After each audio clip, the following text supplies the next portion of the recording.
大家好，我是阿燕妹。今日我老大家讲一种后生人动入感的题目 ：AI 聊天机器人老 AI 陪伴，是安慰，还是新的孤单？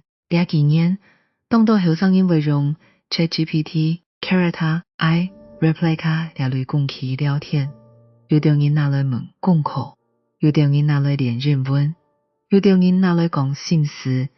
也容易让 AI 建立像朋友容的关系。Common Sense Media 年的调查讲，美国青少年使用 AI companion 已经当普遍，差不多3%嘅青少年曾经用过。让日本为停止使用，也代表 AI 陪伴唔係小眾現象。幾日間今日後生人日常生活，為乜嘅後生人為了 AI 講話？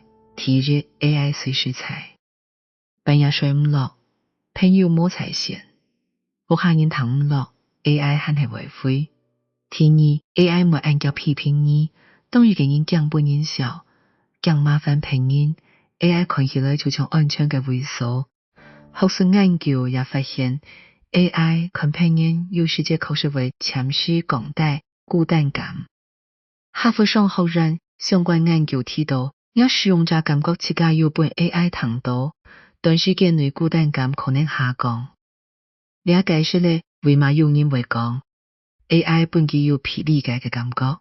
不過問題就在呢位 AI 做得表現同理性，唔等於佢真正理解你，佢會記得你嘅偏好，會否認你嘅情緒，甚至會講本人感同嘅話。不過佢冇人生經驗。也冇真正嘅責任關係。斯坦福相關報道提醒 ，AI companion 對青少年可能有風險，因為後生人嘅情緒細擾，連同探索了依附關係，弄很多發展。讓 AI 回應不當，可能會病態脆弱，孤立危險想法，或者本人愈來如日來。JAMA Pediatrics 2006年嘅研究也指出，已經有一部分5到10歲嘅青少年、老年輕成人會用 AI 聊天機器人尋求心理健康建議，也代表 AI 已經變成年輕人心理自信生態嘅一部分。家長、老師老專業人員無法圖家長佢唔順採，所以重點唔係 AI 好也係唔好，係要分清楚用途。AI 做得聽數整理心情陪你練習講法，提醒你尋求協助。但讓你到刺傷念頭、暴力、侵圖柔弱、創傷、被控制嘅關係 ，AI 唔應該係唯一出口。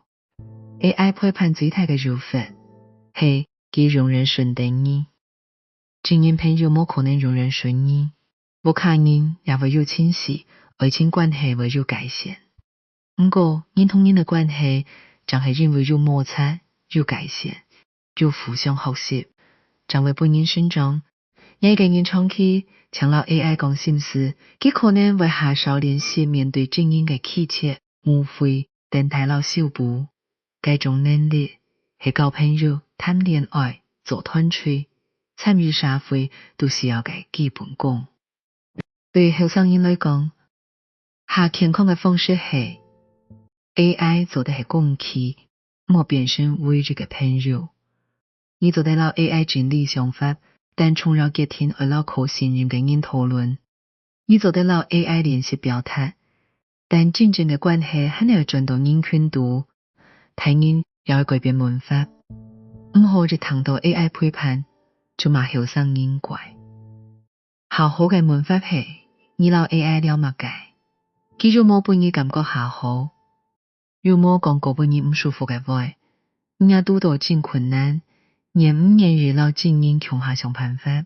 AI 使佢嘅親密關係會變得下複雜。後生人需要嘅唔係禁止，係理解界線到陪伴。AI 做得做一盞小燈，照一下心情，唔過人生嘅路還係要有人窮下行。結論係 AI 陪伴做得減強日時嘅孤單。但唔好本機期待經營關係，真正本應安定嘅，還係有人同伊講，有人讓伊超過有火候，让因定义跌倒时纯属歉意。让伊俩下真孤单，做得先老 AI 攻击佢，整理自家嘅心情。